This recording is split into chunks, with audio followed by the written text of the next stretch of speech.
അപ്പോൾ India England 2020 പരമ്പര അവസാനിച്ചു. 5 മത്സരങ്ങളടങ്ങിയ പരമ്പര ഇന്ത്യ 4-1 സ്വന്തമാക്കി.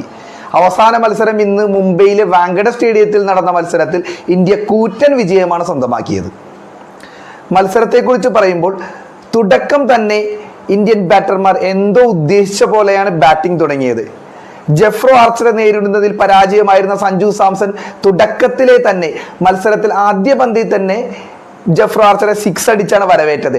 ജെഫ്രോ ആർച്ചറുടെ ആദ്യ ഓവറിൽ സഞ്ജു സാംസൺ 2 6ഉം 1 ബൗണ്ടറി അടക്കം 16 റൺസ് നേടി. സഞ്ജു മറ്റൊരു മികച്ച ഇന്നിങ്സിലേക്കാണ് പോകുന്നതെന്ന് ആരാധകരെ തോന്നിപ്പിച്ചു. പക്ഷേ അടുത്ത മാർക്ക് വുഡിന്റെ അടുത്ത ഓവറിൽ 5ആം പന്തിൽ പഴയ അതേ പിഴവ് ആവർത്തിച്ച് സഞ്ജു വീണ്ടും ഫ്ലോപ്പായി മാറി എന്ന് തന്നെ പറയുക വേണം. പിന്നീട് അങ്ങോട്ട് അഭിഷേക് ശർമ്മയുടെ അഭിഷേകമാണ് ഗ്രൗണ്ടിൽ കണ്ടത്. എന്താ അടി! 13 സിക്സറുകൾ, 7 ബൗണ്ടറികൾ, 55 പന്തിൽ നിന്ന് 130 റൺസ്.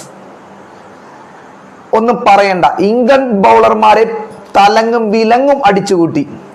അഭിഷേകിനൊപ്പം ചേർന്ന തിലക് വർമ്മയും പിന്നീട് വന്ന ശിവം ദുബയും ഇത് തന്നെയാണ് ചെയ്തത്. 3 പേരും ലെഫ്റ്റ് ഹാൻഡർ ബാറ്റർമാരാണ്. ഇംഗ്ലണ്ട് ബൗളർമാരെ അടിച്ചു തകർത്തു എന്ന് വേണം പറയാൻ. Jofra Archer, Jamie Overton, Mark Wood, Brydon Carse, Liam Livingstone, Adil Rashid അടക്കം എല്ലാ ബൗളർമാർക്കും കണക്കിന് കിട്ടി.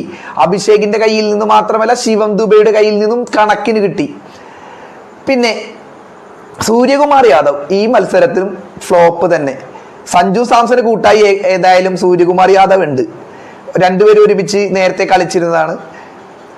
കൂട്ടായി ഉണ്ട്. കട്ട പരാജയം തന്നെയായിരുന്നു അദ്ദേഹം. ഇംഗ്ലണ്ട് ബൗളർമാർക്ക് ഇന്ന് അടിയുടെ പെരുന്നാൾ തന്നെയായിരുന്നു. എല്ലാവരും അടിച്ച സ്റ്റേഡിയത്തിന്റെ അപ്പുറം തന്നെ തൂക്കി. കുറെ നാൾക്ക് ശേഷമാണ് ഈ 2020 വെച്ച് ഇന്ത്യ ഏറ്റവും നല്ല സ്കോർ നേടുന്നത് ഈ മത്സരത്തിലാണ്. ഏകദേശം കഴിഞ്ഞ മത്സരം ഇംഗ്ലണ്ട് ജയിക്കുകയായിരുന്നെങ്കിൽ ഒരു ഫൈനലിന് പ്രതീതമായ മത്സരമായാണ്. അത്രയേറെ പ്രസക്തിയില്ലാത്തൊരു മത്സരമായിട്ട് കൂടി ഈ മത്സരം കാണാത്തവർക്ക് ഒരു നഷ്ടമാണ്. അത്രയും മികച്ച ബാറ്റിംഗ് ആയിരുന്നു ഇന്ത്യ. അങ്ങനെ അവസാനം ഇന്ത്യ 247 റൺസിന് 9 വിക്കറ്റ് എന്ന നിലയിലായി. അഭിഷേക് ശർമ്മ പുറത്തായതിനു ശേഷം അക്ഷർ പട്ടേലിനും മുഹമ്മദ് ഷമിക്കും ഒന്നും സ്കോർ അങ്ങനെ ഉയർത്താൻ കഴിഞ്ഞില്ല. അല്ലെങ്കിൽ ഏകദേശം ഇന്ത്യ 260 റൺസ് എങ്കിലും മിനിമം അടിക്കേണ്ടതായിരുന്നു ഈ മത്സരത്തിൽ.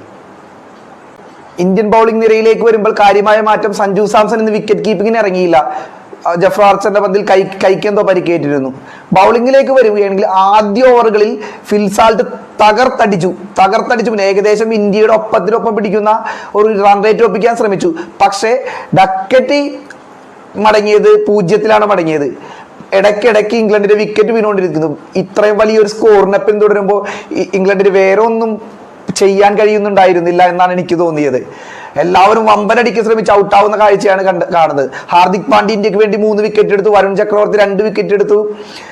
ശിവം ദുബെ 2 വിക്കറ്റ് എടുത്തു. എടുത്തു പറയേണ്ട ഒരു കാര്യം, ഇന്ന് അഭിഷേക് ശർമ്മയുടെ ദിവസം തന്നെയായിരുന്നു. അഭിഷേക് ശർമ്മ ബൗളിങ്ങിലും തിളങ്ങി എന്നുള്ളതാണ് ഏറ്റവും എടുത്തു പറയേണ്ട ഒരു കാര്യം. ഇന്ന് അഭിഷേക് ശർമ്മയുടെ ദിവസമാണെന്ന് പറയാൻ കാര്യം, ഒരേ ഒരു ഓവർ അഭിഷേക് ശർമ്മ ചെയ്തുള്ളെങ്കിലും 3 റൺസ് വഴങ്ങി 2 വിക്കറ്റാണ് അദ്ദേഹം ഇംഗ്ലണ്ട് നിരയിൽ വീഴ്ത്തിയത്. അതുകൊണ്ട് കാരണം ഇന്ന് അഭിഷേകിന്റെ ദിവസം.